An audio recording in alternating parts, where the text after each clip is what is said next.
Hello guys, C S S P M S Guru میں آپ سب کو خوش آمدید۔ آج جو پاکستان ہسٹری کی پولیٹیکل موومنٹ 1906 سے 1935 کے بیچ جو موومنٹس ہو رہے ہیں ہم اس کے بارے میں پڑھ رہے ہیں، اور آج ہمارا اس کڑی کی لاسٹ ایک ٹیوٹوریل ہے جو گورنمنٹ آف انڈیا ایکٹ 1935 کے نام سے ہے، اور آج ہم پڑھیں گے گورنمنٹ آف انڈیا ایکٹ 1935 کے بارے میں۔ آئیے دیکھتے ہیں اس کے background. Simon commission then round table conferences in London. ہم نے اپنے پچھلے لیکچرز میں ان کے بارے میں ڈیٹیل سے بات کی، سائمن کمیشن کے بارے میں بات کی، اور پھر اس کے فیلئر کے بارے میں بات کی۔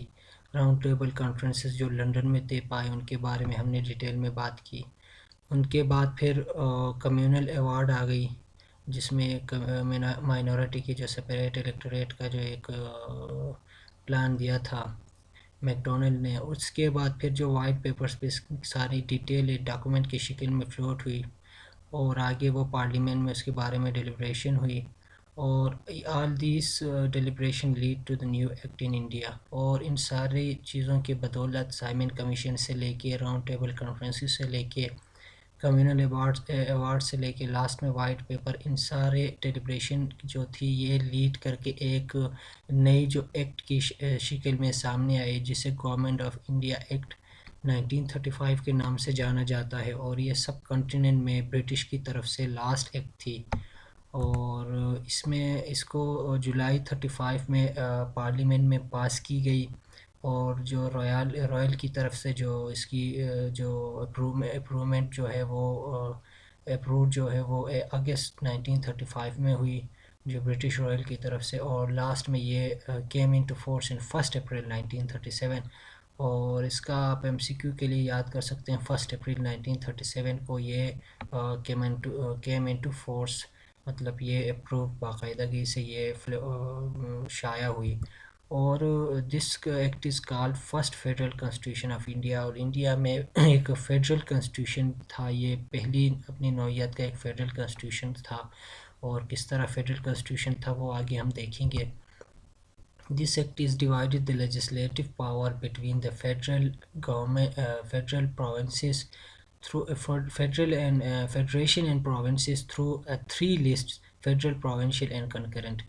یہ جو ایکٹ تھا، اس میں جو لیجسلیٹو جو پاور تھی اس کو تین حصوں میں، جو فیڈرل اور پروونس کی جو تھی لیجسلیٹو پاور، ان کو تین لسٹ میں ڈیوائڈ کی گئی تھی، جسے فیڈرل، پروونشل اور کنکرنٹ کا نام دیا گیا تھا۔ یہ ہم دیکھیں گے بعد میں۔ اور اس کا دیکھتے ہیں اس میں چیزیں کیا کیا آئی تھی۔ ایک جو فیڈرل سسٹم کا، اور اس کے ساتھ جو 3 لسٹ تھی ان کے بارے میں ہم دیکھتے ہیں۔ فیڈرل سسٹم میں گورنمنٹ پروونسز جو تھے 11 پروونس رکھے گئے تھے، ٹوٹل 11 پروونسز تھی، 11 صوبے تھے۔ اور یہ آپ یہاں سمجھنے کی کوشش کر لیں، کیونکہ اس کے بعد جو 1937 کی جو الیکشن کا جو ایک ٹیوٹوریل یا لیکچر آتا ہے، وہ ایک ٹاپک آتا ہے، اس میں یہ پروونسز میں کن پروونس میں کس نے کتنے سیٹیں لی، اور کس طرح کانگریس کی وہاں پہ میجورٹی آئی، اور پھر وہ سارا کچھ ہم بعد میں دیکھیں گے۔ یہ پھر آپ کو یہاں صرف اتنا دیکھیں کہ فیڈرل سسٹم میں جو گورنر پروونسز جو تھے وہ 11 تھے، اور وہاں کے پھر چیف منسٹر کمشنر جو تھے وہ 6 رکھے گئے تھے۔ اور ایک اس کی جو 3 لسٹ تھی وہ ایک فیڈرل لسٹ تھی، اور فیڈرل لسٹ میں کون سے ڈپارٹمنٹ آتے تھے؟ فیڈرل لسٹ میں جو مین تھا وہ defence, external affairs, postal services, coinage and communication. ٹھیک ہے، مطلب اکانومی اور پھر کمیونیکیشن کا۔ فیڈرل کے اندر کیا کیا آتی تھیں؟ فیڈرل لسٹ کے اندر defence, external affairs, postal services, coinage and communication. Defence کا آپ کو پتہ ہے، ایکسٹرنل افیئرس جو خارجہ پالیسی ہوتی ہے وہ، اور پھر پوسٹل سروسز، جی پی اوز وغیرہ، یہ جو پوسٹ جو ہوتی ہیں، پوسٹل سروسز جو ہوتی ہیں، اور لاسٹ میں پھر کوائنیج اور کمیونیکیشن کا۔ اس کے بعد پھر پروونشل لسٹ میں کیا کیا آتی ہیں وہ ذرا دیکھتے ہیں۔ اس میں education, police, local self government یا لوکل گورنمنٹ، جسٹس، عدالت، یہ اور کورٹ، اور ایگریکلچر، اور پبلک سروسز اینڈ فشریز۔ ٹھیک ہے، education, police, local government, justice, agriculture, public service and fisheries. اگر آپ اس کو کرنٹ جو پاکستان کے سسٹم اس کے ساتھ بھی کمپیئر کریں تو لگ بھگ ایک جیسا ہی آپ کو ہوگا، کیونکہ آج کل پروونشل میں بھی یہی چیزیں آ رہی ہے. ایجوکیشن بھی پروونس کے ساتھ ہوتا ہے، پولیس بھی ہوتا ہے، لوکل گورنمنٹ بھی ہوتا ہے، جسٹس کا بھی ہوتا ہے، اور ایگریکلچر اور فشریز یہ آپ دیکھیں تو پروونس کے ساتھ ہی ہوتی ہیں. اور فیڈرل کے ڈیفنس، ایکسٹرنل افیئرس، پوسٹل، یہ ابھی بھی یہی چیزیں چل رہی ہیں جو 1935 ایکٹ کی جو انہوں نے پروپوز کیے تھے. تو یہ آپ کو سمجھنے میں تھوڑا آسانی ہوگا اس کو اگر آپ کرنٹ سیناریو سے اس کو کمپیئر کریں گے. اور پھر ایک کنکرنٹ لسٹ انہوں نے اس کے بیچ میں ایک وہ دونوں کی کمبینیشن کا ایک ڈالا تھا جس میں criminal law, civil marriages, divorce, factories and successions یہ چیزیں اس میں آئی تھی. تو یہ 3 لسٹ انہوں نے پرووائڈ کیے تھے فیڈرل سسٹم کا جو تھا. اور اس میں نے 6 پروونس رکھی تھی، 11 پروونس رکھے تھے، اور 11 پروونس کے اندر پھر یہ فیڈرل لسٹ، پروونشل لسٹ اور کنکر لسٹ انہوں نے رکھے تھے. اور اس کے فیچر ابھی دیکھنے کی کوشش کرتے ہیں کہ جو ایکٹ آف 1935 کی کون کون سے فیچرز تھیں. اس سے پہلے جتنے بھی ایکٹس آئی تھیں ان کے فیچر میں آپ نے ڈیٹیل میں بات کی، آپ نے وہ پڑھ چکے ہیں آپ. اور ابھی اس کا ہم دیکھتے ہیں اور اس کو ان کے ساتھ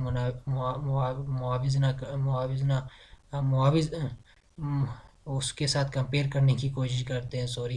اور اس میں دیکھتے ہیں کہ کون کون سی فیچرز ہمارے پاس ہیں. پہلا جو ہے وہ فیڈریشن کا، یہ ایک فیڈرل سسٹم کا ایک انہوں نے کنسٹیٹیوشن ایکٹ جو تھا انہوں نے فلوٹ کیا تھا. The act provided a federation of British India provinces, chief ministers and princely states. ایک ایسا سینٹرل سسٹم، ایک ایسا فیڈرل سسٹم انہوں نے انٹروڈیوس کیا تھا جس میں پروونس اس کے ساتھ فل اٹانومی میں تھی، ایک فیڈریشن سسٹم تھی، اور ساتھ میں پرنسلی اسٹیٹ بھی تھی. ٹھیک ہے، ایک فیڈریشن سسٹم انہوں نے کیا تھا. اور گورنر جنرل کی بات ہم کرتے ہیں. Governor general remain head of the state. Head of the state governor general ہی ہوگا جس طرح آج کل پریزیڈنٹ ہوتا ہے. ٹھیک ہے.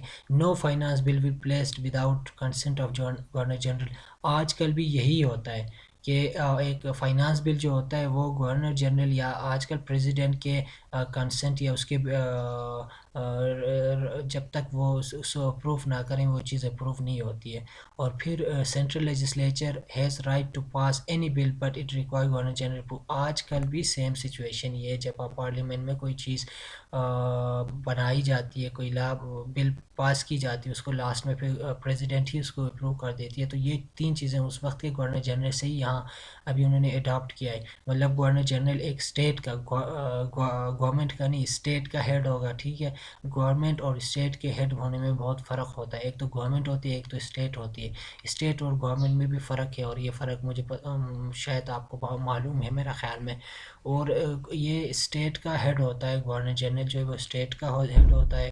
اور اس کے بعد پھر جو کوئی بھی فائنانس ایک بل ہوتی ہے وہ گورنر جنرل کی رضامندی کے بغیر وہ چیز جو ہے وہ پاس نہیں ہوتی. پھر central legislature has to right to pass any bill but it require governor general approval.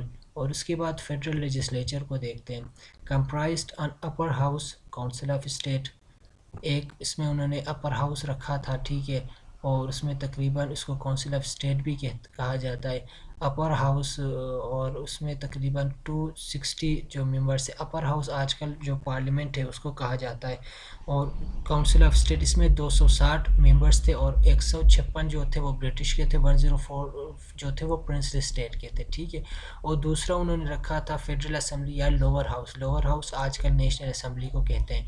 اور اس میں تقریباً 375 ممبرس تھے، اور 250 برٹش تھے، 125 جو تھے وہ پرنسلی اسٹیٹس کے تھے. فیڈرل لیجسلیچر جو تھا انہوں نے 2 حصوں میں ڈیوائڈ کیا تھا، ایک کو اپر ہاؤس، دوسرے کو لوور ہاؤس. اپر ہاؤس میں 260، لوور ہاؤس میں 375 ممبرس تھے. اس کے بعد انڈین کونسل جو تھی اس کو انہوں نے ختم کیا تھا. جو پہلے انڈین کونسل کی وہ ایک کونسل تھی، Indian council abolished in its place few advisors who were nominated to help the Secretary of State of India. مطلب secretary of state of India کی مدد کے لیے ایک انڈین کونسل تھی یہاں پہ انڈیا میں، تو اس کو ختم کیا گیا. ٹھیک ہے. اس کی ختم کر کے اس کے بجائے چند لوگوں کو نامینیٹ کیا گیا جو صرف سیکرٹری آف انڈیا اسٹیٹ کو صرف مدد کرتے، اس کو ایڈوائز کرتے. تو یہ چوتھا پوائنٹ تھا. اس کے بعد ففتھ جو تھا ٹیریٹوریل چینج. ٹیریٹوریل چینج میں کیا کیا چیزیں آئی تھیں. ایک سندھ کو سپریٹ کیا گیا تھا بمبے سے. بمبئی سے، سوری میں نے سندھ لکھا ہے، Sindh separated from Bombay and given status of province, ٹھیک ہے، اور اس کو ایک پروونس کا درجہ دیا گیا. یہ ایک دیرینہ خواب تھی مسلمانوں کی، جو یہاں آ کے پھر فلفل ہوا. اور اس کے بعد نیو پروونس اڑیسہ جو تھی، اڑیسہ کو انہوں نے نیا پروونس بنایا تھا، ٹھیک ہے، دو. اور پھر ریفارمز جو تھی NWFP میں، ریفارمز کا یہ بھی مسلمانوں کی ایک ڈیمانڈ تھی، دیرینہ ڈیمانڈ تھی. تو NWFP میں بھی ریفارمز لایا گیا تھا، اس میں بھی ایک پروونس کا درجہ دیا گیا تھا. اور جو ففتھ جو تھی، جو برما کو، پہلے جو ہم نے اس کے بارے میں پڑھا تھا کہ برما کو انیکس کیا گیا تھا انڈیا کے ساتھ، جو قائد اعظم نے اس کی مزاحمت بھی کی تھی، اس کو پھر سپریٹ کیا گیا انڈیا سے، اسے اپنا پھر ایک الگ سے، آپ کہہ سکتے ہیں ایک الگ سے ٹیریٹوریل اسٹیٹس سے دی گئی. تو ٹیریٹوریل چینج میں ہمارے پاس سندھ کا آتا ہے، اڑیسہ کا آتا ہے، ہمارے پاس NWFP کا آتا ہے، اور پھر برما کا آتا ہے. یہ چار مین جو ایریاز تھیں، یہ آپ یاد کرنے کی کوشش کریں. ٹیریٹوریل چینج میں ہمارے پاس کیا، سندھ، اڑیسہ، NWFP اور برما. اس کے بعد ہم دیکھتے ہیں پروونشل اٹانومی دی گئی، یہ فیڈریشن کے ساتھ ہی ہمیں لکھنا چاہیے تھا، لیکن اینی ہاؤ پروونشل اٹانومی ہمیں انہوں نے دی گئی فیڈریشن کے ساتھ. ڈیار کی جو سسٹم تھی، جو 1919 میں انہوں نے انٹروڈیوس کیا تھا، وہ ختم کیا گیا، ٹھیک ہے. اور اس کے بعد 11 پروونس رکھے گئے، اس میں انہوں نے منسٹری بھی رکھی گئی، وہ اس کے رسپانسبل بنے. تو جو ڈائر کی سسٹم 1919 ایکٹ میں جو انہوں نے انٹروڈیوس کیا تھا، اس کے بعد یہ ایکٹ فلوٹ ہوئی تھی نا 1935 کی، تو وہ ڈائر کی سسٹم ختم کر کے پروونشل اٹانومی رکھی گئی. تو اس کے بعد پھر ہمارے پاس پوائنٹ کیا تھا، جو مسلمانوں نے ایک ڈیمانڈ کی تھی، وہ پہلے سے 1/3 ریپرزنٹیشن، اور پھر ان کو الیکٹریٹ جو سپریٹ الیکٹریٹ تھی اس کو کنٹینیو کیا گیا، ٹھیک ہے. اور پھر لاسٹ میں فیڈرل کورٹ اور ریزرو بینک اس کو اسٹیبلش کیا گیا. تو ہمارے پاس ٹوٹل 8 پوائنٹس آتی ہیں، ایک فیڈریشن، ٹھیک ہے، اس کے ساتھ اس کے 3 لسٹ، اور ساتھ میں پروونشل اٹانومی، ٹھیک ہے، یہ ایک ہو گئی. اس کے بعد جو فیڈرل لیجسلیچر تھی، اس کو 2 پارٹ میں ڈیوائڈ کی گئی تھی، اپر ہاؤس اور لوور ہاؤس، ٹھیک ہے. اور اس کے بعد انڈین کونسل جو تھی، جو سیکرٹری آف اسٹیٹ کو اسسٹ کرتی تھی، وہ ایبولش کر کے اس کے بعد جگہ چند لوگوں کو نامینیٹ کیا گیا تھا. پھر ٹیریٹوریل چینج میں سندھ، اڑیسہ، NWFP اور برما میں چینجز آئے تھے. اور اس کے بعد سپریٹ الیکٹریٹ، 1/3 ریپرزنٹیشن اور فیڈرل کورٹ اور ریزرو بینک اسٹیبلش کی گئی تھی.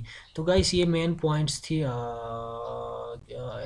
گورنمنٹ آف انڈیا ایکٹ 1935 کے. اس کے بارے میں کچھ وہ بھی کوٹیشن بھی پڑھتے ہیں. The government of India act 1935 proved landmark in constitutional development of India. It was the first single measure which provide a comprehensive political and administrative system for the whole subcontinent. سر ایڈرل مون نے یہ بات کہی تھی. I refuse to accept the proposition there is a third party in the country that is Muslim India. یہ مسلم India کی ہی بات کر رہے ہیں، مسلمانوں کی جو الگ لینڈ انہوں نے یہاں پہ مسلمانوں کی ایک الگ لینڈ کی پھر ریکگنیشن انہوں نے نہیں دی تھی، لیکن انہوں نے الگ اسٹیٹ کا انہوں نے پھر مطالبہ کیا تھا قائد اعظم نے، اس لیے انہوں نے اپنے گریونسز یہاں شو کیے تھے.